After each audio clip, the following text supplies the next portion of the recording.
ஒரு குட்டி கதை. ஒரு சிறுமி தன் கைகளில் 2 ஆப்பிள் வைத்திருந்தாள். அங்கு வந்து அவளின் தாய், "நீ 2 ஆப்பிள் வைத்திருக்க, ஒன்று எனக்கு கொடு" என்றாள். தன் தாயை ஒரு வினாடி பார்த்த அந்த சிறுமி உடனே ஒரு ஆப்பிளை கடித்து விட்டாள். பின் 2வது ஆப்பிளையும் கடித்து விட்டாள். தாயின் முகத்தில் இருந்த சிரிப்பு உறைந்து போனது. தன் ஏமாற்றத்தை வெளிப்படுத்த முடியாமல் தவித்தாள். உடனே அந்த சிறுமி தாயிடம், "அம்மா, இந்த ஆப்பிள் தான் இனிப்பாக இருக்கு, நீ எடுத்துக்க" என்றாள். நீங்கள் யாராக வேண்டுமானாலும் இருக்கலாம், எவ்வளவு அனுபவம் உங்களுக்கு இருக்கலாம், அறிவு விசித்திரமாகவும் இருக்கலாம். ஆனால் ஒருவரை பற்றி கணிப்பதை சற்று தள்ளி போட்டு கணிக்கவும்.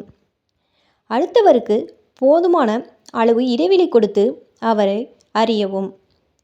நீங்கள் அவரை பற்றி கொண்ட கண்ணோட்டம் தவறாகவும் இருக்கலாம்.